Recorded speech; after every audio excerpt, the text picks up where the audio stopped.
6장 1절부터 11절까지 말씀, 하나님 말씀을 제가 봉독합니다. 아브라함 때에 첫 흉년이 들었더니 그 땅에 또 흉년이 들매 이삭이 그랄로 가서 블레셋 왕 아비멜렉에게 이르렀더니 여호와께서 이삭에게 나타나 이르시되 애굽으로 내려가지 말고 내가 네게 지시하는 땅에 거주하라. 이 땅에 거류하면 내가 너와 함께 있어 네게 복을 주고 내가 이 모든 땅을 너와 네 자손에게 주리라.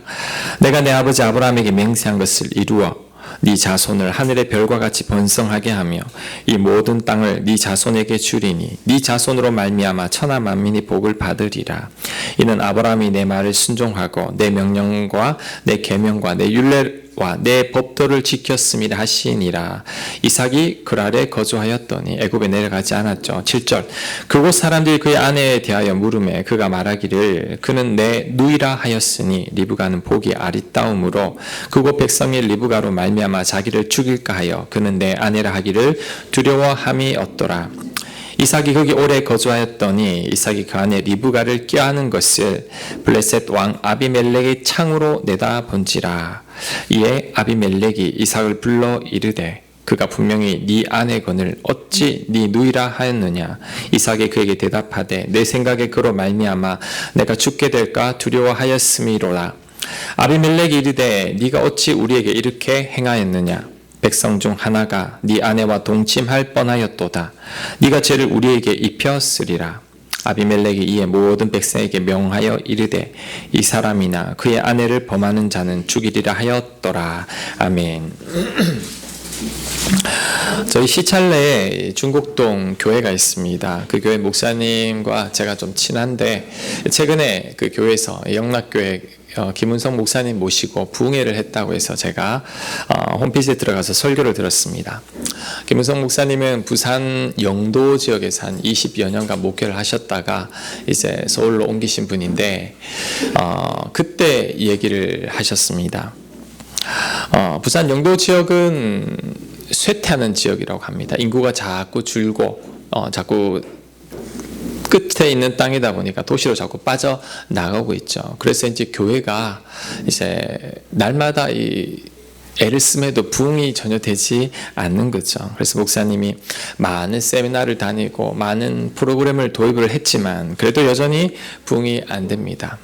그러다가 한 세미나에 갔더니 이제 설교에 대한 세미나였나 봅니다. 그 세미나 참석한 이후로는 이제 어떻게 결심을 했냐면 원고를 완벽하게 다 외워서 원고를 보지 않고 설교를 해야겠다라고 결심하고 이제 그렇게 애썼다고 합니다. 그런데 문제는 이제 주일이 되면 너무 괴로운 시간이 되는 거죠. 여러분 이 안보하는 게 정말 어렵습니다. 목사님이 너무 힘든 거죠. 근데 목사님만 힘든 게 아니에요. 성도님들도 덩달아 힘듭니다. 왜냐하면 설교 시간이 우리 옛날에 우리 아이들 성경 암송 그 시험 치는 거 있잖아요. 부모님들 뒤에 앉아서 틀릴까봐 조마조마해하는 그 심정으로 이제 예배를 드리게 된 거죠. 그렇게 힘들게 이렇게 설교를 하고 계신데 어느 새 가족이 등록을 했다고 합니다. 근데 그분이 한 3년 정도 등록하지 않고 교회 다니기만 하다가 등록을 하셨어요. 그래서 어떻게 등록했냐라고 물어보니까 하는 말이 원고 보지 않고 설교하는 목사님을 찾아다녔는데 드디어 찾았다라는 거죠. 근데 목사님은 전혀 안 반갑더라는 거죠. 왜냐하면 이제 그분 있으면 이제 원고를 다시는 볼 수 없잖아요. 원고 보면 또 다른 교회 갈 것 아니에요. 그래서 이렇게 10년 동안 힘들게 했는데 이제 그분이 이사를 가서 너무너무 감사했다라고 이렇게 하는데 이제 그 목사님이 10년간 원고도 안 보고 설교하고 그 다음에 교회 프로그램을 도입하고 여러 가지 세미나를 했지만 여러분 그 교회가 어떻게 됐을 것 같아요? 부흥했을까요? 전혀 부흥하지 않았다는 거죠. 그래서 목사님이 낙심해서 하나님 기도했습니다. 하나님 어떻게 하라고요? 이래도 안 되고 저래도 안 되는데 도대체 어떻게 하면 좋을지 모르겠습니다. 그런데 그날 어느 날 새벽에 하나님께서 우리 김 목사님에게 이런 마음을 주셨다고 합니다. 네가 그런다고 교회가 부흥되는 게 아니란다. 네가 설교 원고를 다 외운다고 은혜가 되는 게 아니란다. 은혜는 내가 준다. 너의 노력과 열정은 이제 그만 버리고 나만 바라보면 안 되겠니? 너무 애쓰지 말고 나만 좀 의지하렴. 이제 네가 하려는 그 자리에서 그만 내려오고 나에게 은혜를 구하면 안 되겠니? 이 순간이 목사님 목회의 전환점이 되었다고 합니다. 내가 애쓴다고 되는 게 아니라는 걸 깨닫게 되었죠. 그 뒤로는 이제 설교 때문에 부흥이 안 된다라고 생각하지 않았다고 합니다. 다시 원고를 보기 시작했습니다. 그냥 하나님이 하신다는 것을 알게 되니까 마음의 긴장도 풀어지고 평안해졌다고 합니다. 자유함을 누리게 된 거죠. 설교가 부담스럽지 않게 되었고 성도님들도 부담스럽게 듣지 않게 되었다는 거죠. 그런데 놀랍게도 그때부터 교회가 서서히 부흥되기 시작했다고 합니다. 목사님이 절실히 깨달은 것은 인간이 포기하고 하나님 앞에 무릎 꿇을 때 그때 하나님이 하신다는 거죠. 모든 것은 하나님의 은혜라는 겁니다. 제가 요즘 계속 기도하는 게 있습니다. 하나님, 제가 내년에는 뭔가를 좀 해야 되지 않을까요? 라는 그런 기도였습니다.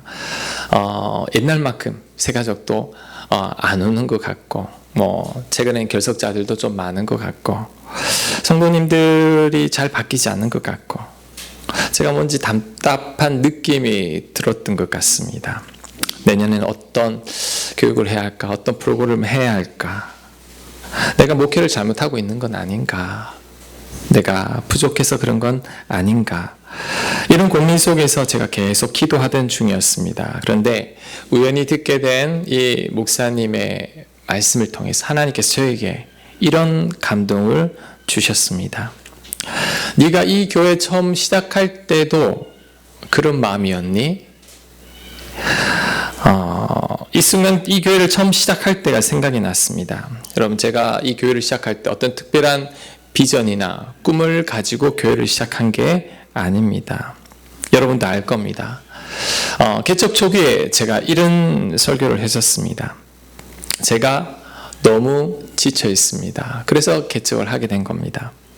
어떤 교회를 해야 하고 어떻게 목회를 해야 될지 잘 모르겠습니다. 저는 이곳에서 하나님과 가까워지고 싶습니다. 그 마음으로 교회를 개척했고 1년 동안 아무것도 하지 않겠습니다. 그냥 예배만 드리겠습니다. 저부터 회복되고 나서 그때 이제 제가 어떤 교회를 이끌어 갈지를 한번 계획해 보겠습니다 라고 말하고 진짜 1년 동안 여러분 처음에 계셨던 분들은 알겠지만 아무것도 안 하고 그냥 예배만 드렸습니다. 그런데 하나님께서 우리 교회에 은혜를 베풀어 주셨죠. 환적하고 외진 곳이죠. 지금이야 앞에 신도시가 들어왔지만 예전에는 아무것도 없었잖아요. 근데 이곳에 하나님께서 많은 여러분들을 보내주셨다는 거죠. 자, 그때를 떠올리면서 지금을 생각하게 했습니다. 지금은 어떨까요? 처음 교회 시작할 때 그 마음이 저에게는 없는 것 같습니다. 그만한 갈급함도 없고 간절함도 없습니다. 그때는 낮은 마음, 갈급한 마음으로 하나님만 찾았었는데 그때는 저는 얼마든지 앉아있는 여러분보다는 하나님에게 더 관심이 가 있었던 것 같아요. 그때는 또 교인들 한 명도 없었잖아요. 지금은 작년 출석이 100명 넘거든요. 그때의 제 마음과 지금의 제 마음이 다르다는 거죠. 하나님께서 얼마 전에 저에게 그것을 깨닫게 해주셨습니다. 지금 여기까지 온 게 제 능력이 아닙니다. 제가 뛰어나서도 아닙니다. 여러분 아시다시피 저는 그렇게 뛰어난 사람이 못 됩니다. 다른 목사님들에 비하면 부족한 게 많죠. 근데 하나님께서 은혜를 부어주셔서 여기까지 온 거죠. 그런데 새삼스럽게 제가 다시 뭘 하려고 하는 거죠. 가만히 보니까 내가 예전으로 돌아간 것 같았습니다. 예전 교회에서 내 힘으로 살려고 애쓰고 발버둥 치다가 제가 지쳤고 병까지 들었었는데 다시 그때로 돌아가려는 거죠.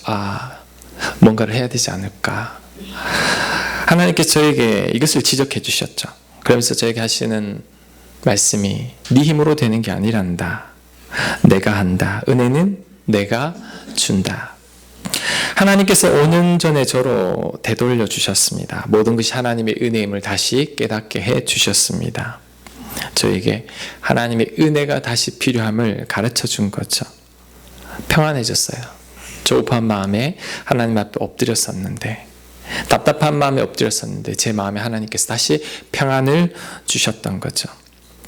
오늘 본문을 이제 네팔 간다고 한 주 쉬었기 때문에 2주 전부터 읽고 묵상하게 되었습니다. 근데 제가 딱 읽자마자 느낌이 어떤 느낌이었냐면, 또 기근이야, 또 아내를 빼앗겨, 반복된 이야기를 왜 자꾸 성경은 기록하는 거지? 이 똑같은 설교를 또 어떻게 해야 하나, 제가 이런 느낌이었는데, 제가 며칠 전 그 하나님의 감동을 받고 제가 느낀 것은 뭐냐면, 우리는 늘 제자리로 또 돌아가는구나입니다. 우리는 같은 실수를 계속 반복합니다. 저도 반복합니다. 여러분의 과거의 약점이 여러분 극복될 것 같지만 아니에요. 잠시입니다. 오늘 와보면 그 약점 때문에 내가 또 넘어집니다.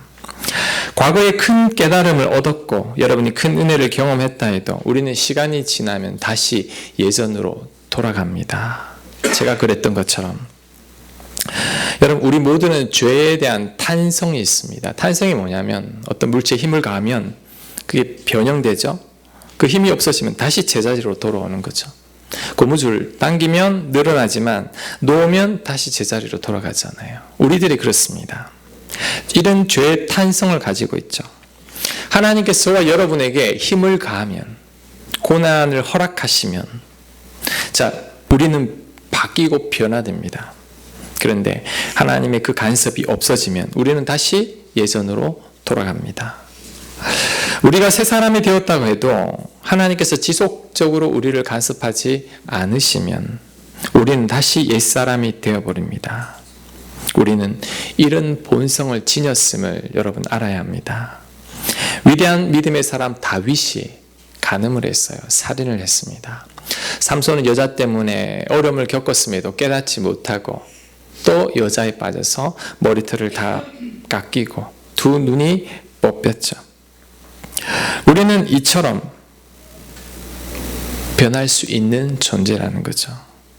이것을 깨닫지 못하면 여러분 죄에 넘어집니다.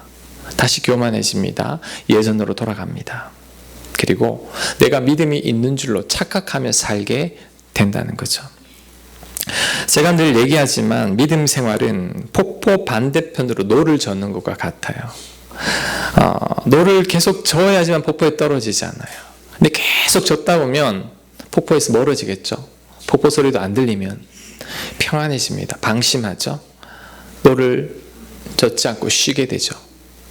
그러다 보면 나도 모르게 폭포 근처로 와 있다는 거죠. 또 떨어지게 됩니다. 과거에 여러분이 아무리 큰 은혜를 경험했다고 할지라도 여러분 그것으로 만족하면 안 됩니다. 과거에 만난 하나님으로 지금까지 내가 믿음이 있다고 생각해서는 절대 안 됩니다. 우리들은 고무줄처럼 다시 예전으로 돌아갑니다. 여러분의 직분을 믿지 마십시오. 목사님, 장로님, 권사님, 안수집사님, 직분이 여러분의 믿음을 그대로 유지해 주는 것 절대 아닙니다. 착각입니다. 믿음이 성령 충만하지 않은 상태인데도 내가 신앙생활 오래 했으니, 내가 직분이 목사니까 나는 성령 충만하겠지, 내가 5년 전보다 더 낫겠지, 착각일 수 있습니다. 교회 문제는 목사님들, 장로님들이 대부분 일으키죠. 그분들은 과거의 신앙과 경험과 은혜가 지금까지 그대로 유지되고 있다고 착각하며 그 속에서 모든 것을 판단하고 행하기 때문에 그로 인해 문제가 생긴다는 거죠. 우리는 죄의 탄성이 있습니다. 아브라함이 기근 때문에 이삭을 갖죠. 자, 끝난 이야기 아니에요. 그 아들도 똑같은 일을 반복합니다. 아브라함은 아내를 한번 빼앗겼음에도 깨닫지 못하고 또 빼앗깁니다. 거짓말로 속이다가 이번에는 그 아들까지 아버지가 범했던 실수를 그대로 반복하고 있다는 거죠.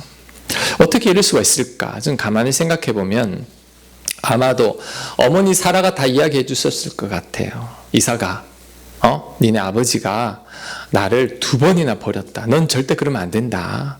아마 엄마한테 들었을 거예요. 근데 이삭도 두려우니까 아버지가 행했던 그대로 행하는 거죠.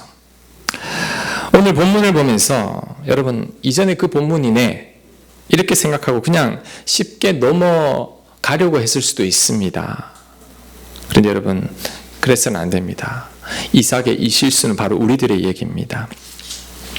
이 시대 최고의 설교가가 우리 찰스 스펀전 목사님인데 이제 그 목사님 곁에는 늘 목사님을 따라다니며 수행하는 우리 집사님 한 분이 계셨습니다. 한 번은 이제 부흥회를 마치고 나오는데 그 집사님이 찰스 스펀전 목사님에게 이렇게 말을 했다고 합니다. 목사님, 오늘 그 설교 내가 20번 넘게 들었습니다. 이제 좀 다른 설교하면 안 됩니까? 언제까지 그 설교하겠습니까? 라고 했을 때 스퍼전 목사님이 그 집사님에게 이렇게 이야기했다고 합니다.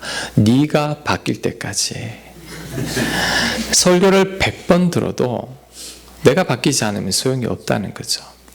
오늘 이삭 본문을 보면서 기근 때문에 도망가는 것, 우리가 이게 이 모습입니다. 조금만 힘들면 우리는 내 방법대로 도망가는 사람들이죠.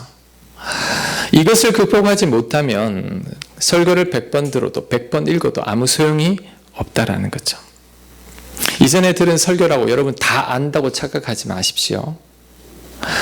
내가 바뀌지 않는 한 우리는 또 듣고 또 읽고 또 묵상해야 합니다. 교회를 시작하며 내 힘이 아닌 하나님 은혜로 살아야 함을 절실히 깨달았던 저였습니다. 그만큼 간절했고, 그런데 나도 모르게 망각하고 있었다는 거죠. 모든 게 하나님 은혜라는 것을 전 머리는 알고 여러분에게도 설교를 했어요. 그런데 정작 내 내면 깊은 곳에서는 망각하고 있었던 거죠. 모든 게 다 하나님의 은혜입니다. 여러분, 내 힘으로 안 됩니다. 내 능력으로 안 됩니다. 내가 애쓴다고 되는 게 아니에요. 하나님이 도와주셔야 합니다. 오늘 하나님께서 기근 때문에 이삭하려는 이삭을 말리는 이유가 있습니다. 왜 기근이 든 땅에 머물라고 하는 걸까요? 자, 저를 한번 보세요. 생각해 보세요. 애굽 가면 돼요. 애굽은 기근이 없어요. 왜? 마르지 않는 나일강이 있거든요. 애굽 가면 잘 살 수 있어요. 근데 하나님 왜 못 가게 하는 거죠? 왜 이 힘든 가나안 땅에 살라고 하는 걸까요? 하나님께서 이삭에게 은혜로 살아가야 하는 법을 가르치고 있는 중이죠. 아무리 기근이 심해도 하나님이 돌보겠다는 거죠. 하나님 은혜로 살게 하겠다는 겁니다. 믿고 떠나지 말라는 거죠. 풍요로운 땅 애굽으로 가게 되면 이 훈련을 못 받습니다. 하나님 안 찾아도 돼요. 그러면 이삭은 제자리를 걷게 되는 거죠. 이삭이 아내를 우리라 속였다가 아내를 뺏길 뻔했죠. 뺏기지 않았습니다. 오늘 성경 읽어보면 뺏길 뻔했어요. 이 아비멜렉 왕이 리브가를 탐하고 있었는데 그 리브가를 이삭이 안고 있는 걸 봤죠. 그래서 사실을 물어보니까 이삭이 두려워서 했다고 합니다. 결국 이삭은 뺏기지도 않았어요. 하나님이 보호해 준 거죠. 자, 하나님께서 이 일을 통해 이삭에게 무엇을 말씀하고 있을까요? 너 죽을까봐 두려워하지 마. 아내를 누이라고 속이지 않아도 된단다. 내가 널 책임지고 있어. 내가 널 지켜줄게. 내가 너를 돌보고 있는데 넌 걱정하지 않아도 돼. 이삭은 이것을 깨달은 거죠. 심지어 아비멜렉 왕이 이삭을 보호해 줍니다. 자, 11절 말씀 볼게요. 11절. 아비멜렉이 이에 모든 백성에게 명령하여 이르되 이 사람이나 그의 아내를 범하는 자는 죽이리라 하셨더라. 누구도 건드리지 말라는 거죠. 이삭은 이 두 가지 사건, 이 기근과 이 아내를 빼앗길 뻔한 사건을 통해 그가 깊이 깨닫게 되었습니다. 아, 하나님이 나를 돌보고 계시는구나.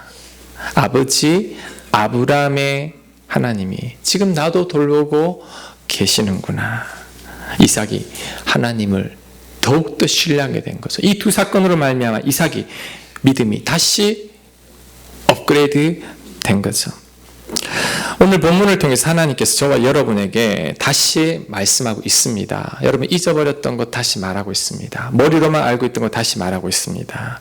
네가 애쓴다고 되는 게 아니란다. 은혜는 내가 준다. 네 힘으로 되는 게 아니란다. 내가 한다. 기근이 있어도 내가 돌보겠다. 죽을까봐 두려워하지 않아도 된다. 염려하지 않아도 된다. 내가 지켜주겠다.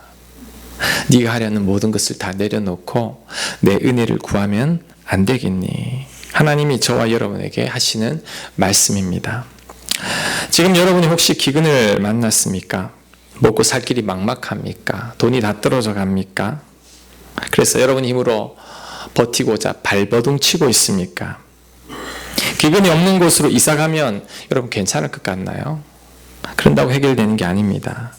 내 힘으로 아무리 발버둥 쳐도 안 됩니다. 우리는 하나님 은혜로만 살 수 있죠. 아니, 우리는 하나님 은혜로만 살아야 합니다. 하나님 그것을 우리에게 가르쳐주고 있죠. 네 힘으로 사는 게 아니란다. 내 은혜로, 내 힘으로 사는 거란다. 여러분, 이삭처럼 두려움이 있습니까? 그래서 거짓말하고 있나요? 내일이 걱정되어 잠이 안 옵니까? 그래서 이 방법 저 방법 다 쓰고 있나요? 여러분, 그럴 필요 없습니다. 그런다고 해결되는 게 아닙니다. 하나님 은혜를 구해야 합니다. 하나님 앞에 엎드려야 되는 거죠. 하나님만을 간절히 찾아야 합니다. 그 외에는 다른 방법이 없는 거죠. 우리 찬양 가사 속에 이런 찬양이 있어요. 다른 어떤 은혜 구하지 않으리. 다른 어떤 은혜, 다른 어떤 방법 구하지 않아야 합니다. 하나님만 바라봐야 되는 거죠. 그럴 때 기근을 이겨낼 수 있습니다. 그럴 때 죽을 것 같은 이 두려움에서 벗어날 수 있다는 거죠. 오늘 본문을 가만히 묵상하다 보니까 이런 생각이 들었습니다. 아, 우리에게는 기근이 꼭 필요하구나. 여러분, 믿음의 사람에겐 기근이 꼭 필요합니다. 왜냐하면 이 기근이 우리로 하여금 하나님 은혜의 끈을 놓지 않게 해요. 우리의 믿음 생활을 느슨하지 않게 합니다. 이 기근이 없으면 우리는 고무줄처럼 다시 제자리로 돌아갑니다. 하나님의 은혜를 망각하게 되고 나도 모르게 교만해지고 스스로 믿음이 있다고 착각하게 되고 예전의 은혜로 지금도 살려고 애를 쓰게 된다는 거죠. 기근이 있어야 합니다. 기근이 우리로 하여금 하나님 은혜에 지속적으로 머물게 하는 거죠. 그래서 저는 이렇게 말하고 싶습니다.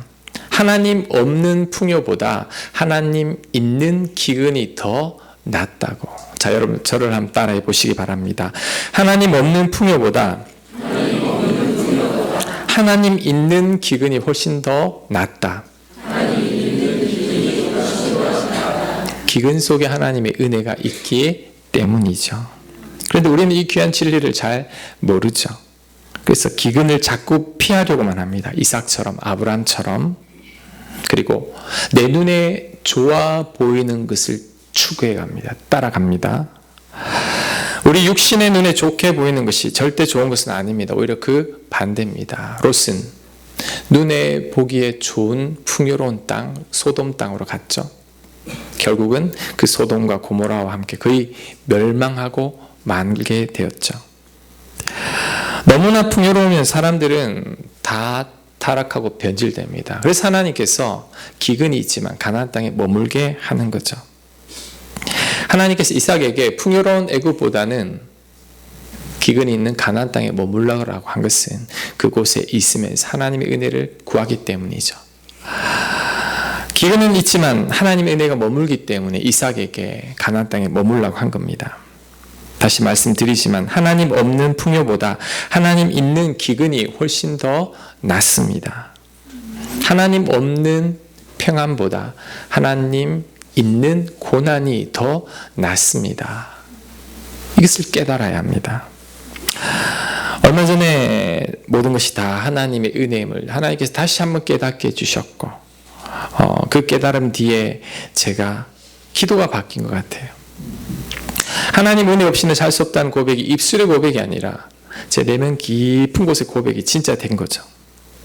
이전만큼 간절해진 것 같아요. 저절로 기도의 자리를 찾게 됩니다. 의무적으로 찾는 게 아니라 내가 스스로 기도의 자리를 찾게 됩니다. 왜요? 하나님의 은혜가 필요하기 때문이죠. 여러분 지금 기근을 만났습니까? 괜찮습니다. 하나님이 우리에게 계시는 거죠. 그 하나님을 이제는 믿으시기 바랍니다. 머리로 믿는 게 아니에요. 진짜 내 내면 깊이 하나님 없이는 살 수 없습니다라는 마음이 확신이 들어야 합니다. 지금 여러분 대림절 기간이죠. 예수님께서 이 땅에 오셨습니다. 잘 생각해 보세요. 창조주의 아들, 하나님과 같은 그 예수님이 이 땅에 오셨습니다. 왜? 여러분을 너무나 사랑해서 여러분을 구원하려고, 여러분의 죄 때문에 대신 벌받고 대신 죽기 위해 이 땅에 오신 거죠. 예수님 덕분에 우린 살아난 거예요. 그만큼 저와 여러분을 사랑한다는 거죠. 그렇게 사랑하시는 예수님이 여러분 우리 인생 책임지지 않을 것 같습니까? 우리 인생의 기근에 우리를 내팽겨 둘 것 같습니까? 그거 믿으라는 거죠.